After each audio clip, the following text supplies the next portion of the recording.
Hello everyone, देखिए अब exercise के क्वेश्चंस करते हैं हम चैप्टर 4 के। देखो इसमें क्या कहता है, क्वेश्चन नंबर 4.1 में देखो कहता है a circular coil of wire consisting of 100 turns. एक सर्कुलर कॉयल है, ठीक है, ये सर्कुलर कॉयल है एक, और इसमें कितने 100 टन्स हैं, ठीक है। 100 टन्स है मतलब कि एन जो है आपके पास वो दिया हुआ है 100, ठीक है। और कहता है ईच ऑफ रेडियस कितनी है, 8 सेंटीमीटर है, यानी कि 8.0।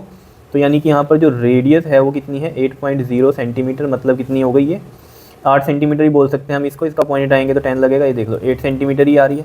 और इसको मैं लिख सकता हूँ 8/100 मीटर, ठीक है। ये जो रेडियस है इसकी। कैरी द करंट, कितना करंट है इसका, 0.40 एम्पियर है, ठीक है जी। 0.40 एम्पियर का इसमें करंट है। तो करंट हम लिख लेते हैं यहाँ पर कितना है, 0.40 एम्पियर। कहता है what is the magnitude of the magnetic field B at the centre of the coil. Centre of the coil पर जो है मैग्नेटिक फील्ड आपको फाइंड आउट करना है। तो याद करो जरा, जब हमने पढ़ा था बायोट-सावर्ट्स लॉ तो उसमें एप्लीकेशन की थी magnetic field at the centre of the circular coil carrying current. तो वहाँ पर जो फॉर्मूला आया था वो क्या आया था, म्यू नॉट आई अपॉन में 2r। और अगर नंबर ऑफ टर्न्स हैं, ठीक है, ये तो एक टर्न के लिए था, एक सर्कुलर कॉइल है, अगर ऐसी ऐसी काफ़ी सारी इसमें हो, ठीक है, तो यानी कि नंबर ऑफ टर्न्स हो तो n से हम मल्टीप्लाई कर देते हैं, तो ये 100 है यहाँ पर, ठीक है। और इस पूरी एक्सरसाइज में ना आप देखना न्यूमेरिकल्स ही हैं और बहुत ही सिंपल से न्यूमेरिकल्स हैं। अगर आपको फॉर्मूले पता है तो बहुत ही ईजी आप कर सकते हो, ठीक है। तो देखो म्यू नॉट की जो वैल्यू होती है वो क्या होती है आपके पास, बताओ, 4 पाई इंटू में 10 की पावर -7, याद रहेगा ये।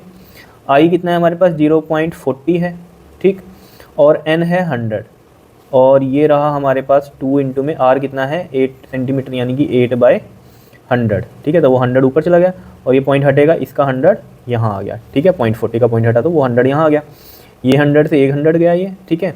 और यहाँ पर देखो ये आपके पास 2 2 4, ठीक है, और ये 2 4 8, और ये भी इसके साथ कट गया 4 1, ठीक है ना। तो ये 10 आ गया। तो यहाँ पर अगर आप देखोगे तो वैल्यू क्या बची यहाँ पर, यहाँ बची है पाई इंटू में 10 की पावर -7 एंड 10 की पावर ये क्या बचा है हमारे पास 3। तो ये बच गया पाई इंटू में 10 की पावर कितना -4, -7 + 3 इज़ -4, ठीक है। तो ये पाई आ गया, तो ये भी आंसर सही है इसमें। और यूनिट क्या होंगे इसके, टेस्ला, मैग्नेटिक फील्ड के होते हैं टेस्ला। और आप इसको ऐसे भी लिख सकते हो, अगर पाई की वैल्यू 3.14 लिख दो तो ये 10 की पावर -4 टेस्ला। और अगर आप पीछे देखोगे आंसर तो वो 3.1 तक उसने राउंड ऑफ किया इसको, और इंटू में 10 की पावर -4 टेस्ला, इस तरीके से लिख दिया, ठीक है।